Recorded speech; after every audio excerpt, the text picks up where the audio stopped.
Vote basis ಮೇಲೆ ತಗೊಂಡ್ರೆ ಮೋಕ್ಷಿತಕ್ಕೆ ಸಿಕ್ಕಾಪಟ್ಟೆ ವೋಟ್ ಬರ್ತಾ ಇದೆ. ನನ್ನ ಪ್ರಕಾರ ವಿನ್ನರ್ ಯಾರಪ್ಪ ಅಂತ ಹೇಳಿದ್ರೆ ಹನುಮಂತ ಮತ್ತೆ ಮೋಕ್ಷಿತಂಗೆ ಸಿಕ್ಕಾಪಟ್ಟೆ ವೋಟ್ಸ್ ಬರ್ತಾ ಇದೆ ಅಂತಾನೆ ಹೇಳ್ಬೋದು. I finally I am back. Around 2-3 ವಾರ ಆಗಿದ್ದು ನಾನು ವಿಡಿಯೋಸ್ ಮಾಡಿ, ನಮ್ಮ ಅದಕ್ಕೆ ವಿಡಿಯೋಸ್ ಮಾಡ್ತಾ ಇದ್ರು. ಸೊ ಇವಾಗ ಏನೇನು ರೆಸ್ಪಾನ್ಸಿಬಿಲಿಟೀಸ್ ಇತ್ತು ಅದೆಲ್ಲ ಸ್ವಲ್ಪ ಮುಗಿಸಿ ಮತ್ತೆ ನನ್ನ ಚಾನಲ್ಗೆ ನಾನು ವಾಪಸ್ ಬಂದಿದ್ದೀನಿ. ಇನ್ಮೇಲೆ ಪ್ರತಿ ವಿಡಿಯೋದಲ್ಲೂ ಕೂಡ ನನ್ನ ಚಾನಲಲ್ಲಿ ನಾನೇ ಇರ್ತೀನಿ. ಬಿಗ್ ಬಾಸ್ ಆಗೋವರೆಗೂ ಅಲ್ಲ, ಬಿಗ್ ಬಾಸ್ ಮುಗಿದ್ಮೇಲೆ ನೆಕ್ಸ್ಟ್ ಯಾವುದೇ ರೀತಿ ಹೊಸ ವಿಡಿಯೋಸ್ ಮಾಡಿದ್ರು ಕೂಡ ನಾನೇ ಇರ್ತೀನಿ ಅಂತ ಹೇಳ್ತಾ ಇವತ್ತಿನ ಟಾಪಿಕ್ ಸ್ಟಾರ್ಟ್ ಮಾಡೋಣ.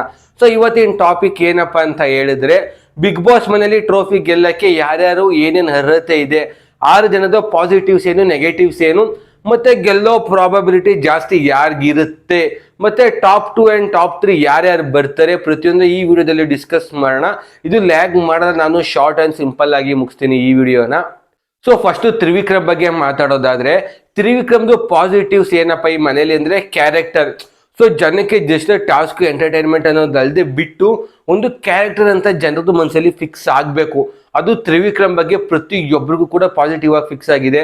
ಅವನು ಇನ್ನೊಬ್ರ ಬಗ್ಗೆ ಕೆಟ್ಟದಾಗ ಮಾತಾಡೋದಾಗ್ಲಿ ಆ ರೀತಿ ಯಾವತ್ತೂ ಮಾಡಿಲ್ಲ.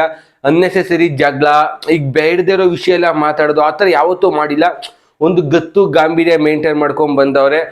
ಆಮೇಲೆ ಟಾಸ್ಕ್ ಅಂತ ಬಂದೆ ತ್ರಿವಿಕ್ರಮ್ ಬಿಟ್ರೆ ಯಾವನು ಇಲ್ಲ ಗುರು ಈ ಮನೇಲಿ. ಟಾಸ್ಕ್ ಮಾಸ್ಟರ್ ತ್ರಿವಿಕ್ರಮ್ ಅಂತಾನೆ ಕರಿಬಹುದು. ಅದಾದ್ಮೇಲೆ ಮಾಸ್ಟರ್ ಮೈಂಡ್ ಗುರು, ಕ್ಯಾಲ್ಕುಲೇಟಿವ್ ಮೂವ್ ತ್ರಿವಿಕ್ರಮ್ ತರ ಇಡೀ ಮನೇಲಿ ಯಾರು ಮಾಡಲ್ಲ ಗುರು. ಎಷ್ಟು ಚೆನ್ನಾಗಿ ಪ್ಲಾನ್ ಮಾಡ್ತಾರೆ. ಯಾವುದೇ ಒಂದು ಇನ್ಸಿಡೆನ್ಸ್ ಆಗಿರ್ಬೋದು. ಈಗ ಮೊನ್ನೆ ಈ ವೀಕ್ ಅಷ್ಟೇ ಬಿಗ್ ಬಾಸ್ ಅವರು ಏನ್ ಬೇಕು ನಿಮ್ಗೆ ಅಂತ ಕೇಳಿದಾಗ ಎಲ್ಲ ಜಾಕೆಟ್, ಊಟ, ಮನೆಯವ್ರು ಬೇಕು ಅಂತ ಹೇಳಿದಾಗ ತ್ರಿವಿಕ್ರಮ್ ಅವ್ರ ತಲೆ ಉಪಯೋಗಿಸ್ಬಿಟ್ಟು ಬಿಗ್ ಬಾಸ್ ಅವ್ರ ತಂದೆ ಸ್ಥಾನದಲ್ಲಿ ನಿಂತ್ಕೊಂಡು ಮಾತಾಡಿ ಅನ್ನೋ ತರ ಗುರು. ಆ ತರ ಥಾಟ್ ಪ್ರೊಸೆಸ್ ಎಲ್ಲರಿಗೂ ಬರಲ್ಲ. ಸೊ ತ್ರಿವಿಕ್ರಮ್ ಯಾವ ರೇಂಜಲ್ಲಿ ಯೋಚನೆ ಮಾಡ್ತಾರೆ. ಧನರಾಜ್ ಅವ್ರು ಆಚೆ ಹೋದಾಗ ಯಾವುದೋ ಇಂಟರ್ವ್ಯೂ ಕೊಡ್ತಿದ್ರು, ರಾವಣಂಗೆ 10 ತಲೆ, ಸೊ 10 ತರ ಯೋಚನೆ ಮಾಡ್ತಾರೆ. ಬಟ್ ತ್ರಿವಿಕ್ರಮ್ಗೆ ಇರೋದು ಒಂದೇ ತಲೆ, ಒಂದು ತಲೆಲೆ 10 ತಲೆಲಾಗುವಷ್ಟು ಯೋಚನೆ ಮಾಡ್ತಾರೆ ಅಂತ. ಸೊ ಅದು ಸಿಕ್ಕಾಪಟ್ಟೆ ಅಡ್ವಾಂಟೇಜ್ ಆಗುತ್ತೆ ತ್ರಿವಿಕ್ರಮ್ಗೆ. ಸೊ ತ್ರಿವಿಕ್ರಮ್ಗೆ ಸ್ವಲ್ಪ ನೆಗೆಟಿವ್ ಏನಪ್ಪಾ ಅಂತ ಹೇಳಿದ್ರೆ ಲವ್ ಸ್ಟೋರಿ. ಅದು ಪಾಸಿಟಿವ್ ನೆಗೆಟಿವ್ ಅಂತಲ್ಲ, ಮಾಡರೇಟ್ ಆಗೈತೆ, ಓವರ್ ಆಗಿ ಮಾಡ್ಕೊಂಡಿಲ್ಲ.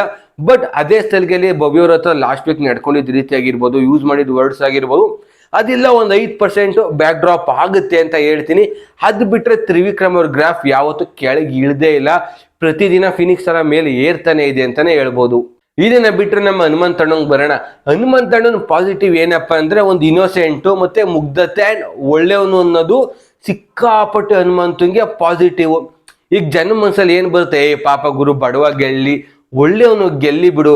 ಆಮೇಲೆ ಅವ್ನು ಇನ್ನೊಬ್ರಿಗೆ ಯಾವುದೇ ಕಾರಣಕ್ಕೂ ಯಾವತ್ತೂ ಕೆಟ್ಟದ್ದು ಬಯಸಿಲ್ಲ. ಟಾಸ್ಕಲ್ಲಿ ಆಗಿರ್ಬೋದು, ಮಾತಾಡೋವಾಗ್ಬೋದು, ಇನ್ನೊಬ್ರ ಬಗ್ಗೆ ಕೆಟ್ಟದಾಗ ಮಾತಾಡೋದಾಗಿರ್ಬೋದು, ಇನ್ನೊಬ್ರಿಗೆ ಒಳ್ಳೇದಾಗ್ಬಾರ್ದು ಅನ್ನೋ ಥರ ಯಾವತ್ತೂ ಕೂಡ ಹನುಮಂತು ಯಾರ ಬಗ್ಗೆನೂ ಯೋಚನೆ ಮಾಡಿಲ್ಲ.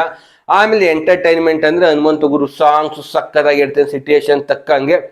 ಆಮೇಲೆ ಒನ್ಲೈನರ್ಸ್ ಗುರು, ಒನ್ಲೈನರ್ಸ್ ಹನುಮಂತ, ರಜತ್ ಅವರಿಬ್ರು ಮಾತ್ರ ಇಡೀ ಮನೇಲಿ ಸಕ್ಕತ್ತಾಗಿ ಕೊಡ್ತಾರೆ. ಅದರಲ್ಲೂ ಹನುಮಂತು ಕೊಟ್ರೆ ಒಂಥರ, ಈಗ ರಜತ್ ಕೊಡ್ತಾನೆ ಇರ್ತಾನೆ, ಹನುಮಂತ ಕೊಟ್ರೆ ಜನಕ್ಕೆ ಒಂಥರ ಕ್ವೈಟ್ ಕಮಾನ್ ಹನುಮಂತ ಕೊಟ್ಟ ಆ ಥರ.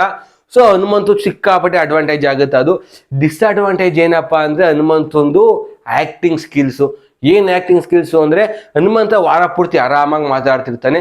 ಈಗ ಸುದೀಪ್ ಸರ್ ಬಂದ್ರು ಅಂದ್ರೆ ಅವ್ರ ಮುಂದೆ ಇನ್ನೋಸೆಂಟ್ ಅಂತ ತೋರ್ಸ್ಕೊಳ್ಳೋ ಆಕ್ಟಿಂಗ್ ಮಾಡ್ತಾನಲ್ಲ, ಇವೊಂದಷ್ಟು ಪದ ಬರೋದೇ ಇಲ್ಲ ನನಗೆ, ಪ್ರೊನೌನ್ಸಿಯೇಷನ್ನೇ ಬರಲ್ಲ ಅಂತಾನೆ. ಅದೇ 1 ಸೆಕೆಂಡ್ಗೆ ಸಾಂಗ್ ಮಾಡ್ಬಿಟ್ಟು ರಪ ಅಂತ ಹೇಳ್ತಾನೆ. ಮೊನ್ನೆ ಇಟ್ಟು ಫ್ಲಾಪಲ್ಲಿ ರಜತ್ಗೆ ಯಾವ ರೇಂಜಲ್ಲಿ ಆಡ್ ಮಾಡಿ ಹೇಳಿದ್ರು, ಅದು ಯಾವುದೋ ಒಂದು ವರ್ಡು ಇಟ್ಟು ಫ್ಲಾಪ್ ಅದೇನ್ರಿ ಸರ ಅಂತ ಕೇಳ್ತಾರೆ. ಆ ನಾಟಕನೇ ಇಂಗ್ಲೀಷಲ್ಲಿ ಆ್ಯಕ್ಟಿಂಗ್ ಅಂತಾರೆ. ಸೊ ಅದ್ರಲ್ಲಿ ಒಂಚೂರು ಹನುಮಂತನ ಜಾಸ್ತಿ ಆಗೈತೆ. ಮತ್ತೆ ನನ್ಗೇನು ಗೊತ್ತಿಲ್ಲ ರೀ, ನಾ ತುಂಬ ಒಳ್ಳೆಯವನು ಆ ಥರ ಪ್ರೂವ್ ಮಾಡಕ್ಕೆ ಸಿಕ್ಕಾಪಟ್ಟೆ ಏನೇನೋ ಮಾಡ್ತಾರೆ. ಜನಕ್ಕೆ ಒಂಥರ ರಿಜಿಸ್ಟರ್ ಆಗುತ್ತೆ, ಓ ಇವ್ನಿಗೆಲ್ಲ ಗೊತ್ತು, ನಾಟಕ ಆಡ್ತಾವನೆ, ಅದು ಎಲ್ಲ ಒಂದ್ ಕಡೆ ಸೆಟ್ ಬ್ಯಾಕ್ ಆಗ್ಬಹುದು ಅಂತ ಅನ್ಸುತ್ತೆ. ನೆಕ್ಸ್ಟ್ ಮೋಕ್ಷಿತ್ ಅವ್ರ ಬಗ್ಗೆ ಬರೋದಾದ್ರೆ, ಮೋಕ್ಷಿತ್ ಹಿಂಗೆ ಸಿಕ್ಕಾಪಟ್ಟೆ ಅಡ್ವಾಂಟೇಜ್ ಆಗಿರೋದು ಏನು ಅಂದ್ರೆ ಸ್ಟ್ರಾಂಗ್ ಇಂಡಿಪೆಂಡೆಂಟ್ ಲೇಡಿ. ಆ ಸ್ಟ್ರಾಂಗ್ ಕ್ಯಾರೆಕ್ಟರ್ ಅನ್ನೋದು ಏನೈತೆ ಮೋಕ್ಷಿತ್ ಯಾವತ್ತೂ ಬಿಟ್ಕೊಟ್ಟಿಲ್ಲ ಗುರು. ನಾನು ಈಗ ಎಕ್ಸಾಂಪಲ್ ಒಂದು ಡಿಸಿಷನ್ ತಗೊಂಡ್ರೆ ಸ್ಟ್ಯಾಂಡ್ಸ್ ತಗೋತಾರೆ. ತಲೆ ಮೇಲೆ ತಲೆ ಬೀಳಿ, ಎಲೆ ಮೇಲೆ ಎಲೆ ಬೀಳಿ ಅಂತಾರಲ್ಲ, ಅವ್ರ ಸ್ಟ್ಯಾಂಡ್ಸ್ ತಗೊಂತಾರೆ. ಒಂದು ಸ್ಟ್ರಾಂಗು ಕ್ಯಾರೆಕ್ಟರು ಎಕ್ಸಾಂಪಲ್ ಸಿಕ್ಕಾಪಟ್ಟೆ ಸಿಗುತ್ತೆ ಮೋಕ್ಷಿತ್ ಅವ್ರದ್ದು. ಒಂದ್ಸಲಿ ಕ್ಯಾಪ್ಟನ್ಸಿಗೋಸ್ಕರ ನಂತನ ಬಿಟ್ಕೊಡ್ಬಾರ್ದು, ನನ್ನ ಕ್ಯಾರೆಕ್ಟರ್ ಆ ಥರ ಅಲ್ಲ, ನಾನು ಸ್ಟ್ರಾಂಗ್ ಅಂದ್ಬಿಟ್ಟು ಕ್ಯಾಪ್ಟನ್ಸಿನೇ ಬೇಡ ಅಂದಿದ್ರು, ಗೌತಮ್ ಹೆಲ್ಪ್ ತಗೊಬೇಕು ಅಂತ. ಸೊ ಆ ಥರ ಅದು ಜನರು ಮೈಂಡಲ್ಲಿ ಸಿಕ್ಕಾಪತ್ತೆ ಕೂತ್ಬಿಟ್ಟೈತೆ. ಆಮೇಲೆ ಫ್ಯಾನ್ಸ್ ಹನುಮಂತ ಆ್ಯಂಡ್ ಮೋಕ್ಷಿತಂಗೆ ಮುಕ್ಳಾರೆ ಫ್ಯಾನ್ಸ್ ಅವ್ರೆ ಅಂತಾನೆ ಹೇಳ್ಬೋದು. ನೀವು ಯಾವುದೇ ಸೋಷಿಯಲ್ ಮೀಡಿಯಾ ಓಪನ್ ಮಾಡಿದ್ರು ಕೂಡ Hanumantha Mokshitha, vote for Hanumantha, vote for Mokshitha ಸಿಕ್ಕಾಪಟ್ಟೆ. ಆಮೇಲೆ ಕಲರ್ಸ್ ಕನ್ನಡ ಪೋಲಲ್ಲೂ ಅಷ್ಟೇ ಹನುಮಂತ ಮತ್ತೆ ಮೋಕ್ಷಿತಂಗೆ ಸಿಕ್ಕಾಪಟ್ಟೆ ಓಟ್ಸ್ ಬರ್ತಾ ಇದೆ ಅಂತಾನೆ ಹೇಳ್ಬೋದು. ಸೊ ಅದ್ ಬಿಟ್ಟರೆ ನೆಗೆಟಿವ್ ಅಂತ ಬಂದರೆ ಮೋಕ್ಷಿತ್ ಅವ್ರಿಗೆ ಒಂದು ಟಾಸ್ಕು ಲಾಸ್ಟ್ ಒಂದು 2 ವೀಕ್ಸ್ ಚೆನ್ನಾಗಿ ಆಡಿದ್ರು. ಓವರ್ ಆಲ್ ಗ್ರಾಫ್ ಟಾಸ್ಕ್ ಅಲ್ಲಿ ಅವ್ರದ್ದೇನು ಆರೆಂಜ್ ಕಾಂಟ್ರಿಬ್ಯೂಷನ್ ಇಲ್ಲ, ಈ ಎಂಟರ್ಟೈನ್ಮೆಂಟ್ ಆರೆಂಜ್ ಕಾಂಟ್ರಿಬ್ಯೂಷನ್ ಇಲ್ಲ, ಅಲ್ಲಿ ಒಂದೊಂದು ಜಗಳ ಆಡ್ತಾರೆ ಅನ್ನೋದು ಬಿಟ್ರೆ. ನೆಕ್ಸ್ಟ್ ರಜತ್ ನಮ್ಮ ಬುಜ್ಜ ವಿಷಯಕ್ಕೆ ಬರೋದಾದ್ರೆ, ಇಡೀ ಮನೆ ಮಲಗಿರೋ ಮನೆ ತಟ್ಟಿ ಹೊಡೆದಿ ಬಡ್ದಿ ಎಪ್ಸಿದೆ ರಜತ್ ಅಂತ ಹೇಳ್ಬೋದು. ಬಿಗ್ ಬಾಸ್ ಒಂಥರ ಒಂದು ಲವ್ ಸ್ಟೋರಿ, ಅವಾಗ ಒಂದೊಂದು ಜಗಳ ಆ ತರ ಫುಲ್ಲು ಈಗ ಒಂದು ಲೋ ಪೇಜ್ ಕಾನ್ಸ್ಟೆಂಟ್ ಪೇಜ್ ಅಲ್ಲಿ ನಡೀತಾ ಇತ್ತು. ರಜತ್ ಬಂದಿದ್ದವರು ಫೀನಿಕ್ಸ್ ಇದ್ದಂಗೆ ರಪ್ಪು ಎದ್ಬಿಡ್ತು. ಗ್ರಾಫ್ ಒಂಥರ ಜನೆಲ್ಲ ರಜತ್ ಬಂದ್ಮೇಲೆ ನೋಡಕ್ ಸ್ಟಾರ್ಟ್ ಮಾಡಿದ್ರು ಬಿಗ್ ಬಾಸ್ ನ. ಆ ಕಿಕ್ಕು ಜಗಳ ಏನ್ ಮಿಸ್ ಆಗಿತ್ತು, ಆ ಫ್ಯಾಕ್ಟರ್ ಅದು ಎಕ್ಸ್ ಫ್ಯಾಕ್ಟರ್ ಅಂತಾರಲ್ಲ ಆ ತರ ಇಡೀ ಮನೆಗೆ ಎಕ್ಸ್ ಫ್ಯಾಕ್ಟರ್ ಯಾರಪ್ಪ ಅಂದ್ರೆ ರಜತ್ ಅಂತಾನೆ ಹೇಳ್ಬೋದು. ಎಂಟರ್ಟೈನ್ಮೆಂಟ್ ಸಾಂಗು, ಕೌಂಟ್ರು, ಜಗಳ, ಟಾಸ್ಕು, ಆಲ್ ರೌಂಡರ್ ಅಂತಾನೆ ಹೇಳ್ತೀನಿ. ರಜತ್ ತಪ್ಪಿ ಡೇ 1 ಬಂದು ಇದೇ ತರ ಗ್ರಾಫ್ ಮೇಂಟೈನ್ ಮಾಡಿದ್ರೆ ಈ ಕಣ್ಣು ಮುಚ್ಕೊಂಡು ಹೇಳ್ಬೋದಿತ್ತು ಗುರು ಪಕ್ಕ ರಜತೆ ವಿನ್ ಆಗೋದು ಅಂತ. ಆ ರೇಂಜ್ಗೆ ರಜತ್ ಇಂಪ್ಯಾಕ್ಟ್ ಮಾಡೋರು. ಹೇಳ್ತಾರಲ್ಲ ನೀನ್ ಯಾವಾಗ ಬಂದೆ ಅನ್ನೋದು ಮುಖ್ಯ ಅಲ್ಲ, ಬಂದ್ಬಿಟ್ಟು ಏನ್ ದಬ್ಬಾಕ್ತೆ ಅನ್ನೋದು ಮುಖ್ಯ ಅನ್ನೋ ತರ. ಇವ್ರು 100 days ಅಲ್ಲಿ ಏನೇನ್ ಮಾಡೋರು ರಜತ್ 50 days ಅಲ್ಲಿ ಅಷ್ಟು ಮಾಡವ್ರೆ ಅಂತಾನೆ ಹೇಳ್ತೀನಿ. ಆಮೇಲೆ ಜನಕ್ಕೆ ಇನ್ನೊಂದು ಕನೆಕ್ಷನ್, ಡೇ 1 ಇರೋರ ಜೊತೆ ಸ್ವಲ್ಪ ಕನೆಕ್ಷನ್ ಜಾಸ್ತಿ ಇರುತ್ತೆ. ಅದು ರಜತ್ಗೆಲ್ಲ ಒಂದು ಚೂರು ವೈಲ್ಡ್ ಕಾರ್ಡ್ ಎಂಟ್ರಿ ಆಗಿರೋದ್ರಿಂದ ಒಂಚೂರು ಇಂಡೇಟ್ ಹಾಕ್ಬೋದು. ಅದನ್ನ ಬಿಟ್ಟು ರಜತ್ ಅವ್ರ ಮಾತು ಗುರು ಬಾಯಿಗೆ ಹೋದಂಗೆ ಮಾತಾಡ್ತಾರೆ. ಸೊ ಎಲ್ಲ ಒಂದ್ ಕಡೆ ಅದು ಕೂಡ ನೆಗೆಟಿವ್ ಆಗುತ್ತೆ ರಜತ್ಗೆ ಅಂತಾನೆ ಹೇಳ್ಬೋದು. ಅದನ್ನ ಬಿಟ್ರೆ ನಮ್ಮ ಓಟಿ ಮಂಜಣ್ಣ ಪಾಸಿಟಿವ್ ಏನಪ್ಪಾ ಅಂತ ಹೇಳಿದ್ರೆ ಎಂಟರ್ಟೈನ್ಮೆಂಟು ಗುರು. ಸಾಂಗ್ ಬೇಕಾ ಸಾಂಗು, ಇನ್ನೊಬ್ರು ಉರ್ಸ್ಬೇಕಾ ಉರ್ಸ್ತಾನೆ, ಟಾಸ್ಕ್ ಆಡ್ಬೇಕಾ ಆಡ್ತಾನೆ, ಗ್ರೇ ಏರಿಯಾ ಹುಡ್ತಾನೆ. ಸೊ ಮಂಜಣ್ಣ ಒಂಥರ ಆಲ್ರೌಂಡರ್ ತರನೇ ಇದ್ರು. ಸೊ ಫಸ್ಟ್ 50 days ಯಾವ ತರ ಇತ್ತು ಬಿಗ್ ಬಾಸ್ ಮನೇಲಿ ಅಂದ್ರೆ, ಒಂದು ಮಂಜಣ್ಣ ಗೆಲ್ತಾರಲ್ಲ, ತ್ರಿವಿಕ್ರಮ್ ಗೆಲ್ತಾರೆ, ಒಂಥರ ಹುಲಿ ವರ್ಸಸ್ ಹೆಬ್ಬುಲಿ ಆ ತರ ಇತ್ತು ಅವ್ರಿಬ್ರು ಫೇಸ್ ಆಫ್. ಮಂಜಣ್ಣ ಅಷ್ಟೇ ಸ್ಟ್ರಾಂಗ್ ಆಗಿದ್ರು ಗುರು, ಅಂದ್ರೆ ಯಾವ ಟಾಸ್ಕ್ ಅಲ್ಲೂ ಬಿಟ್ಕೊಡ್ತಾ ಇರ್ಲಿಲ್ಲ. ತ್ರಿವಿಕ್ರಮ್ ಬಿಟ್ರೆ ಟಾಸ್ಕ್ ಅಲ್ಲಿ ಇಡೀ ಮನೇಲಿ ಯಾರು ಡಾಮಿನೇಟ್ ಮಾಡ್ತಾ ಇದ್ದಿದ್ದು ಅಂದ್ರೆ ಮಂಜಣ್ಣ. ಇವನ್ ತ್ರಿವಿಕ್ರಮ್ಗೂ ಕೂಡ ಕೌಂಟರ್ ಕೊಡ್ತಾ ಇದ್ರು, ಟಕ್ಕರ್ ಕೊಡ್ತಾ ಇದ್ರು, ಆ ರೇಂಜ್ ಅಲ್ಲಿ ಇದ್ರು. ಈಗ ರಜತ್ ಬಂದ್ಮೇಲೆ ಒಂಥರ, ರಜತ್ ಬಂದಿದ್ರಿಂದ ಅಂತ ಅಲ್ಲ, ಬಂದ್ಮೇಲೆ ಒಂಥರ ತ್ರಿವಿಕ್ರಮ್ ವರ್ಸಸ್ ತ್ರಿವಿಕ್ರಮ್ ಜೊತೆ ಆ ತರ ಒಂಥರ ಪೈಪೋಟಿ ಅವರಿಬ್ರು ಜಾಸ್ತಿ ಆಯ್ತಾ ಈ ಕಡೆ ಮುಂಜಾನೆ ಒಂದು ಸ್ವಲ್ಪ ಗ್ರಾಫ್ ಕಡಿಮೆ ಆಯ್ತು. ಅದ್ರ ಜೊತೆಗೆ ಗೆಳತಿ ಅಂತ ಹೋಗಿ ಅದಲ್ಲೂ ಕೂಡ ಸಿಕ್ಕಾಪಟ್ಟೆ ಡೌನ್ಫಾಲ್ ಆಯಿತು. ಲಾಸ್ಟ್ 5-6 weeks ಅಂತೂ ಮಂಜಣ್ಣಂದು ಏನೂ ಇಲ್ಲ ಗುರು. ಸುದೀಪ್ ಸರ್ ಹೇಳ್ತಾನೆ ಇರ್ತಾರೆ, ಮಂಜಣ್ಣ ಯಾವುದೇ ಕಾರಣಕ್ಕೂ ಕೇಳಲ್ಲ. ಅದನ್ನ ಬಿಟ್ರೆ ಮಂಜಣ್ಣಂಗೆ ಅದೇ ಸಿಕ್ಕಾಪಟ್ಟೆ ನೆಗೆಟಿವ್ ಅಂತ ಹೇಳ್ತೀನಿ. ಆಮೇಲೆ ಭವ್ಯಂಗ್ ಇಡೀ ಮನೇಲಿ ಸ್ಟ್ರಾಂಗ್ ಏನಪ್ಪಾ ಅಂತ ಹೇಳಿದ್ರೆ ಟಾಸ್ಕ್ ಗುರು. ಟಾಸ್ಕ್ ಬತ್ತು ಅಂದ್ರೆ ಬೇಕಾದ್ರೆ ಒಂದಿಬ್ರು ಹುಡುಗರನ್ನೇ ಸೋಲ್ಸ್ಬಿಡ್ತಾರೆ, ಅಷ್ಟು ಸ್ಟ್ರಾಂಗ್ ಆಗಿದ್ದಾರೆ ಭವ್ಯ ಅವರು. ಪ್ರತಿಯೊಂದು ಟಾಸ್ಕ್ ಅಲ್ಲೂ ಡಾಮಿನೇಟ್ ಮಾಡಿ ಪ್ರೂವ್ ಮಾಡಿದ್ದಾರೆ.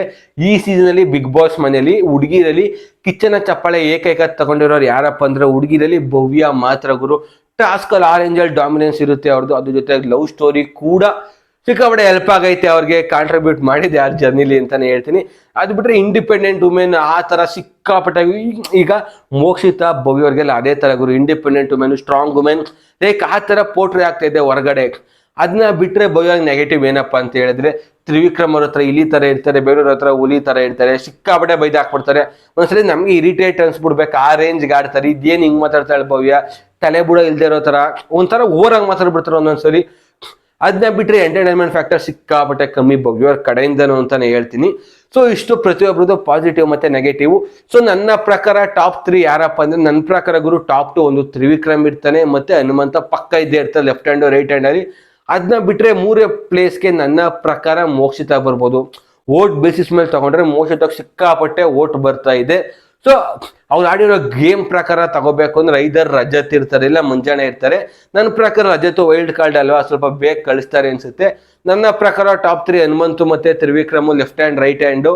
ಅದನ್ನ ಬಿಟ್ಟರೆ 3rd place ನನ್ನ ಪ್ರಕಾರ ಮಂಜಣ್ಣ ಅಥವಾ ಮೋಕ್ಷಿತ ಇರ್ತಾರೆ ಅಂತ ಅನ್ಸುತ್ತೆ. ನನ್ನ ಪ್ರಕಾರ ವಿನ್ನರ್ ಯಾರಪ್ಪ ಅಂತ ಹೇಳಿದ್ರೆ ತ್ರಿವಿಕ್ರಮ್ ಅಂತಾನೆ ಹೇಳ್ತೀನಿ.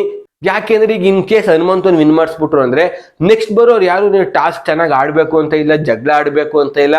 ಹನುಮಂತರ ನಾನಾಯ್ತು ನಾನು ಪಾಡಾಯ್ತು ಅಂತ 2 ಹಾಡು ಹೇಳ್ಕೊಂಡು ಒಂದು ಕೌಂಟರ್ ಹೊಡ್ಕೊಂಡು ಕೂತ್ಕೊಂಡ್ರೆ ಮುಗೀತು. ಅವ್ರು ಮರ್ಯಾದೆ ಕಾಂಟ್ರಿಬ್ಯೂಟೇ ಮಾಡಲ್ಲ, ಜಗಳ ಇರಲ್ಲ. ಬಿಗ್ ಬಾಸ್ ಮೇನ್ ಕಂಟೆಂಟ್ ಏನಪ್ಪಾ ಅಂದ್ರೆ ಜಗಳ, ಅದೇ ಕಿಕ್ಕು, ಅದೇ TRP ಅವ್ರಿಗೆ. ಈಗ ಹನುಮಂತನ್ ವಿನ್ ಮಾಡಿಸ್ತು ಅಂದ್ರೆ ಎಕ್ಸಾಂಪಲ್ ಬೇರೆ ತರ ಸೆಟ್ ಆಗುತ್ತೆ. ನಾನಾಯ್ತು ನಾನು ಪಾಡಾಯ್ತು ಅಂತ ಇದ್ಬಿಡ್ಬೇಕು ಅಂತ ಎಲ್ಲ ಬರ್ತಾರೆ. ಸೊ ಆ ಬೇಸ್ ಮೇಲೆ ತಗೊಂಡ್ರೆ ನನ್ನ ಪ್ರಕಾರ ತ್ರಿವಿಕ್ರಮ್ನ ವಿನ್ ಮಾಡ್ತಾರೆ ಅಂತ ಅನ್ಸುತ್ತೆ. ನಿಮ್ಗೇನು ಅನ್ಸುತ್ತೆ? ನಿಮ್ಮ ಪ್ರಕಾರ ಯಾರು ವಿನ್ ಆಗ್ಬಹುದು? ಕಮೆಂಟ್ ಮಾಡಿ ತಿಳಿಸಿ, ನಾನು ಓದಕ್ಕೆ ಕಾಯ್ತಾ ಇದ್ದೀನಿ ಅಂತ ಹೇಳ್ತಾ thanks for watching, signing off. ಬಾಬಾ. ನಾನು ನಿಮ್ಮ ಗಗನ್ ಸಿಂಹ ನಾನ್ ವೆಜ್.